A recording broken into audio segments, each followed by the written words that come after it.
কিরে সজল, আজ এত দেরি করে বেরিয়েছিস? বাড়িতে কোনো কাজ ছিল তোর? তোর মাকে তুই সাহায্য করি? হ্যাঁ রে, আমার মাকে আমি সাহায্য করি।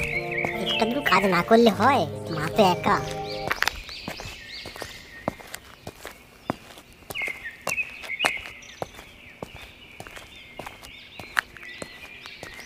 কিরে প্রিয়া, তুই গরিব ছেলেটার সঙ্গে মেলামেশা করছিস? ও তো মুচির ছেলে, তুই ওর সঙ্গে মিশছিস কিভাবে? তুই আমার সঙ্গে আর মিশিস না। রাহুল, তুই এরকম বলছিস কেন? ও মুচির ছেলে বলে কি ও মানুষ নয়?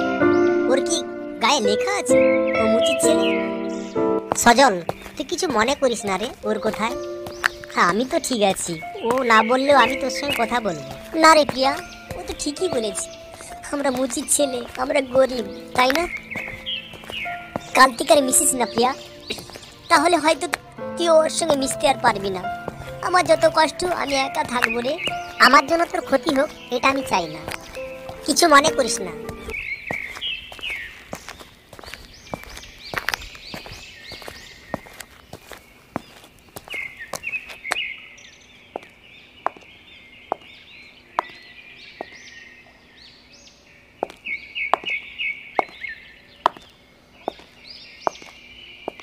কিরে সজল, এইভাবে বসে আছিস স্কুল থেকে এসে? কি হয়েছে বল আমায়, কি হয়েছে? মা, আমি না মুচির ছেলে বলে, আমি গরিব বলে আমাকে সবাই ঘৃণা করছে। প্রিয়াকে কথা বলতে আমার সঙ্গে না বলেছে। বাবা, তুই মন খারাপ করিস না, তুই ভালো কাজ করবি, তাতেই দেখবি তোকে সবাই ভালোবাসবে।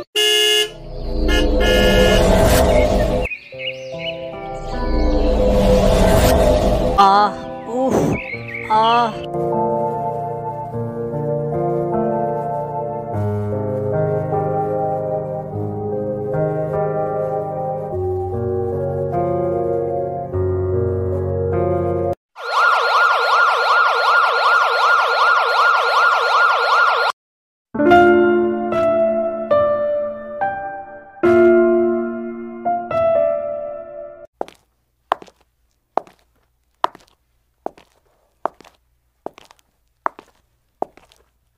ডাক্তারবাবু, আমার ছেলে কেমন আছে? ডাক্তারবাবু বলুন না, ও ভালো আছে তো? ওর এখন রক্ত লাগবে।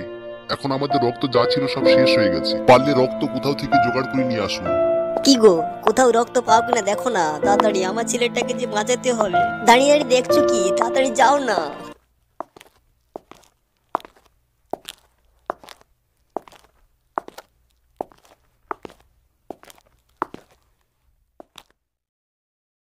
আন্টি, রাহুল এখন কোথায়? কি হয়েছে ওর? বলো না, চুপ করে আছো কেন? বলো। বাবা, রাহুল এখন এমার্জেন্সিতে ভর্তি আছে, ও রক্ত লাগবে, সব রক্ত হসপিটালে শেষ হয়ে গেছে। এখন আমি কি করব?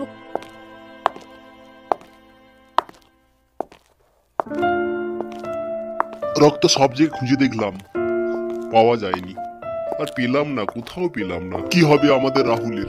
আঙ্কেল, তুমি চিন্তা করো না, আমি আছি, আমি আমার রক্ত দিয়ে দিব, কোনো চিন্তা করো না, রাহুলের কিছুই হবে না।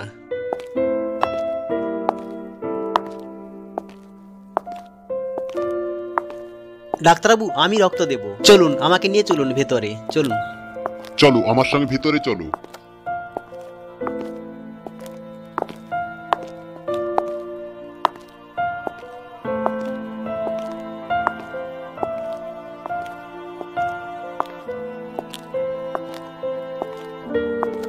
আঙ্কেল, আন্টি, তোমরা কোনো চিন্তা করো না, আমি আসছি। প্রিয়া চল। ডাক্তারবাবু, আমাকে কে রক্ত দিয়েছে বলুন? তোমাকে রক্ত দিয়েছে সজল বলে একটি ছেলে। ওর রক্তের গ্রুপের সঙ্গে তোমার গ্রুপের মিল করে গেছে, এই জন্য সে রক্তটা দিয়ে চলে গেছে।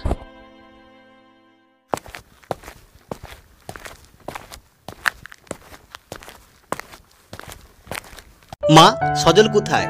সজল বাড়ি চলে গেছে? ঠিক আছে, আমি একটু সজলের কাছ থেকে আসছি।